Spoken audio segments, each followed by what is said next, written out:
This is for Math 120, Section 1.2. I'm going to go through part of this exercise and give you some pointers on how best to work in WebAssign.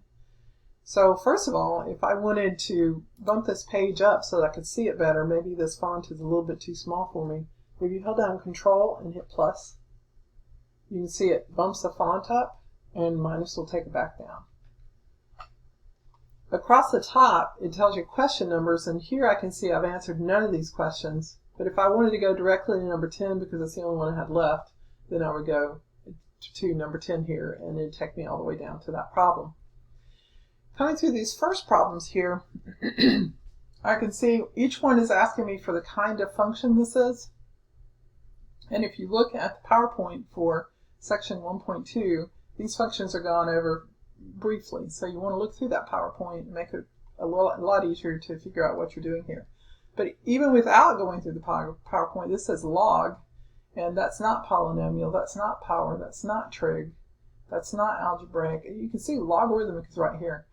So I'm going to touch logarithmic and see what happens. Now, when you get parts of a question like this, you can submit each part 5 times, and I've set it up for 5 times. If you're finding you're needing more on any particular problem, you can ask me to bump that up a little bit, and I don't mind giving you another try on some problems. But 5 times is an awful lot of times, and it's a waste of time to keep trying if you really don't know what you're doing. So be sure to contact me if you're having difficulty. I'm not going to do all these problems. I'll let you do these problems, but I did want to show you, this one's trig, by the way, in case you didn't know that. If I submit these answers, it's going to give me some checks. This one's right. It didn't grade this at all. You can grade the ones that I didn't answer. So I've got 4 tries on the ones that I did answer left, and I have 5 tries left on the rest. But I do want to show you another feature. I'm going to go to this one, 6 to the t. That looks like an exponential function to me. It could be a power function, but it looks like it's an exponential function to me. So you want to pay attention to what those are, because you're going to need to know those. I'm going to do practice another version first, so I can see what practice another version looks like on here. So this lets me go down through, and it'll grade it for me. It'll show me the answers. It'll show me the solutions, and I can try it again. So for this one right here, trigonometric functions, I'll say grade this. And then if I wasn't sure, I'll get the answers. And you can hide the answers. You should be able to see a show solution and try again if there's going to be a solution that needs to be had here. Here, you may not be able to get the solutions because this kind of problem isn't going to have any work that needs to be done. But you do have these things available to you. So it'll give you a problem that's similar, and it'll show you how to do it if you want to have it do that. And you don't have to do the whole thing. I could come up here and say, let's see, I thought this was a power function. Is it an exponential function or a power function? I'm thinking it's an exponential function, because the x is in the exponent. I'll grade this, and it says that's an exponential function. Show the answer, and it actually shows me the answer to the ones that I tried. It doesn't show me the rest. But practice another version is pretty cool. There are also some videos posted on this WebAssign, and you can find those if you scroll down in certain parts of it. You want to be able to match each equation with graphs. You might try putting these in your calculator to see what they look like. But if you remember, a parabola is going to look like this. It's a squared. So even functions are going to be symmetric. We went over that in 1.1 video. Odd functions, this one f is odd. So I'm looking for odd powers for the odd functions and even powers for the even functions. The flatter the function is, like between the blue and the green here, the more power there is. So this is flatter, so this couldn't be an x squared if that's the x squared. It's getting flatter around 0. Here it asks you to find an equation for the family of linear functions with slope 2. Well, if you remember that the functions are y equals mx plus b, the equation for anything with a slope of 2 is mx plus b. M would be the slope, so this should be y equals 2x. And it says you may use m for the slope, so I'm going to use b for the y-intercept because they told me the slope was 2. So here I should put y equals 2x plus b. That's what they're looking for. Find the equation for a linear function such that f of 2 equals 1. That would be putting in this pair of points, and you'd have to figure out what the m and the b are. Sketch several members of the family. This is for f of 2 equals 1, so we're looking for all the graphs where f of 2 equals 1. F of 2 means I'm going to x is equal to 2 and y is equal to 1. X is equal to 2, y is equal to 1. So you should be able to see those pretty clearly. And what equation belongs to both of these families? Well, here we can clearly see that the slope is going to end up being 2 for these. So this family, the slope has to be 2, and this family, it has to go through a particular point. So you're just trying to find the b when you put this number in. Here, the m is not known, but you can figure out what the b is in terms of that m. For the next of these, find the expression for the quadratic function shown in the graph. Well, it gives me 8, 2. You can actually do these on your calculator. So I'm going to go into Stat and Edit. I'm going to put my ordered pairs in. So I have 8, 2 and 7, 0. So I want to put 8 and 7. And with the 8, I'm going to pair the 2. And with the 7, I'll pair the 0. But I actually need 3 points to fit a parabola. 2 points would fit a line. So to get the parabola, I need 3 points. Note that a parabola is always symmetric about its vertex. In this case, the vertex is 7, 0. So I can see 8 was 1 over, so that means that 1 over the other direction, to the left, would be 6. So I need another point, 6, 2. Oops. And then 2. So I want to do a stat calc. So that was stat edit to put the points in, stat calc. And you can see the quadratic regression here is 5. Cubic is 6, and you should be able to fit a cubic also. But 5. And I'm going to go down and calculate it. It gave me the right list. I'll put the right list in. And I end up with 2x squared minus 28x plus 98. So it's real easy to get these equations correct here. You're fitting 3 points to get a parabola, and I'll leave the other one for you. For the next few problems, you need to know some things about lines. So let's talk about lines. So in class, I usually say, what do you know about lines? And you should be thinking, what do you know about lines? And usually somebody will say something like y equals mx plus b. So the equations are y equals mx plus b. Do you remember what that's called? This is called the slope-intercept form. Slope-intercept, if I can spell correctly. And then we have 4 more that we need to know here, and I'll ask these on the first test, so these need to be memorized. So I have y minus y1 is equal to m times x minus x1. Now this one's the most important one for our course because this is the form that I'll need you to put it in. And sometimes you'll be putting it in this form in WebAssign. So this is the point slope form of the line. And then I have the standard form. Remember what standard looks like? There's a 6th form too, but I totally ignore that form. It looks more like a form set up for conics. Ax plus by is equal to c is the standard form, and sometimes you see this with fractions underneath here, like a over c and b over c is equal to 1, which, like I said, is more like a conics form. And then I have 2 others, horizontal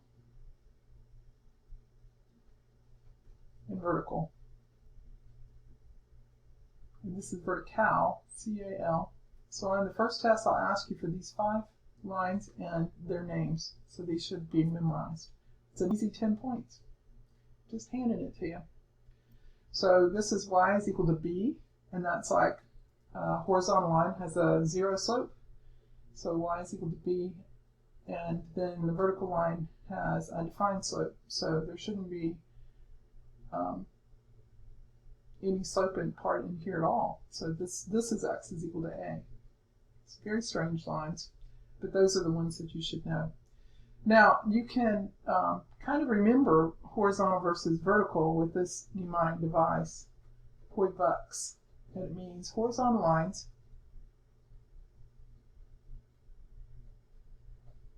have 0 slope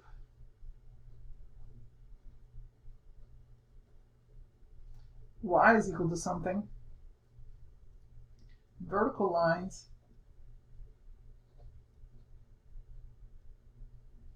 have undefined slope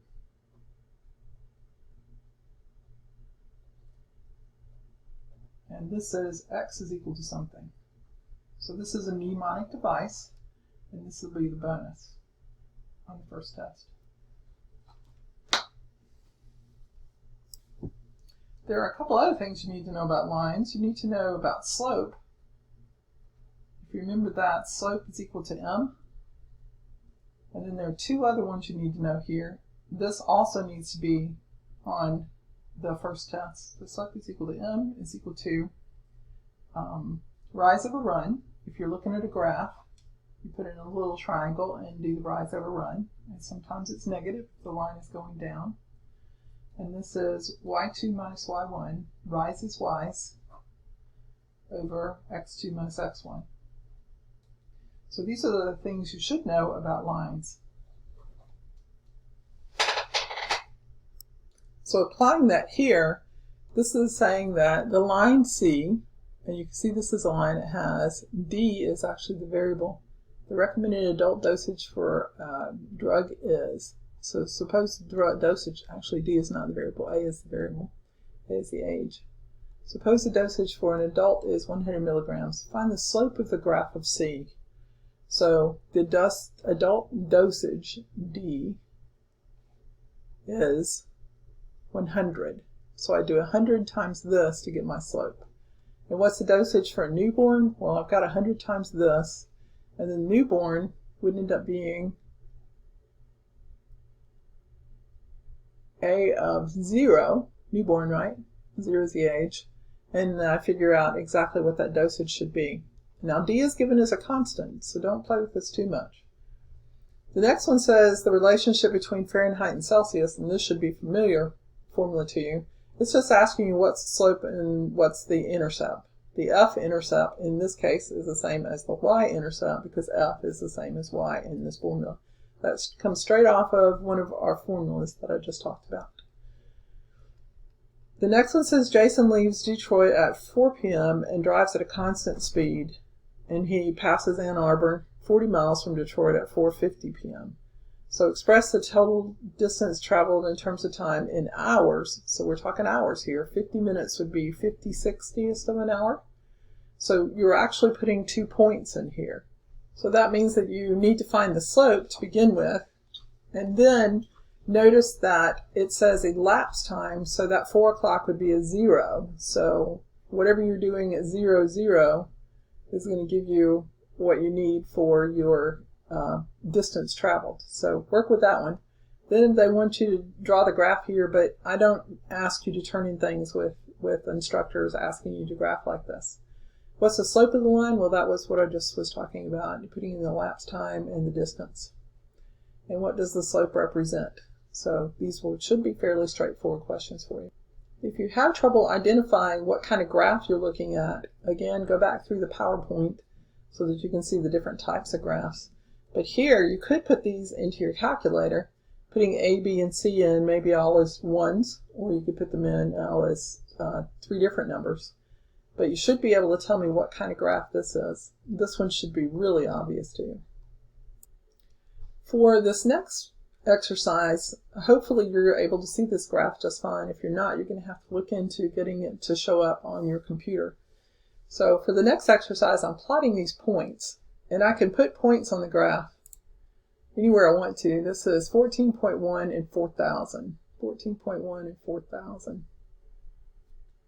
So notice that the income here is this way, the x values, and the 14.1 is the y value. So 4,000 is somewhere in here, 14.1, I'll just put a point in. Now, I can look at this point and edit it, and this says 4,000 and 14.1. So I got it exactly right, but that's exactly where I wanted it. I need to put another point on 6,013. 6,000 is somewhere in here, and 13 is exactly here. And now I'll go back over here and take a look, and my point 2 says 6,013.1. So I do need to edit this one and make that 0. So that looks good. I continue adding points. 13.4. And I could just put them all in like this: 13.4, 12.5, 12.0, 12.4, 10.5, 9.4, 8.2. I could do them like that, and then come over here and one at a time just edit this. So this is, I want this to be 8,013.4.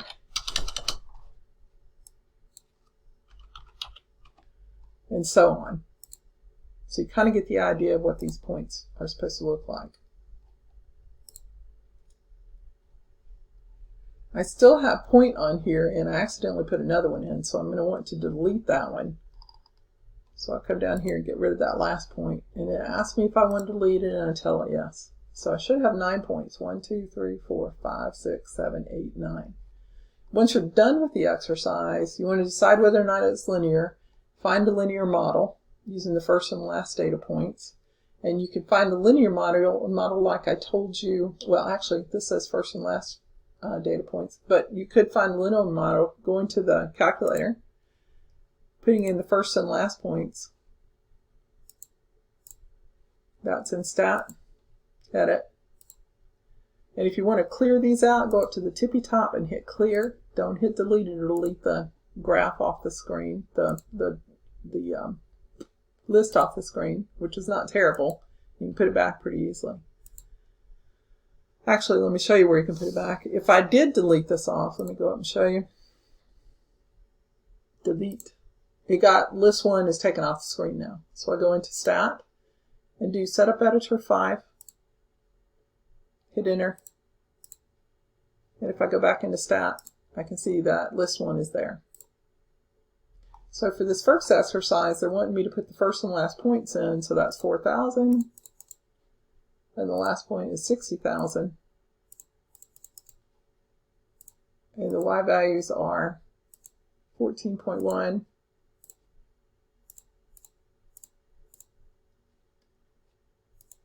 and 8.2. Now they want me to do a linear model for this, see if it does a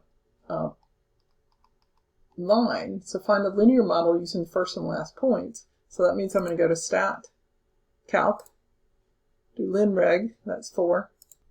Now I'm going to do something a little bit different this time because I want to be able to view the screen when I get done. So list 1, list 2, frequency list. I'm not going to put a frequency list, but in the regression equation, I'm going to actually put Y1 in here. If you have a TI-83, you're going to need to go to bars to do this. Bars, Y bars, function, Y1. And you can do it on a TI-84 also. But here, a TI-84, especially the one I have, if you hit alpha and then trace, it pops up a little menu that you can put Y1 in there. So either way will work. Let's quit out of there now and have to do that again. So it's Stat, Calc, and I want a linear regression for,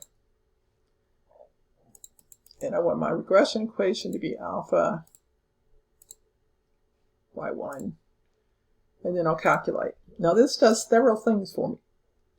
Excuse me. It does several things. It gives me my equation, so I end up with a linear model. This looks like it says to 8 decimal places, so this is to the -4th power.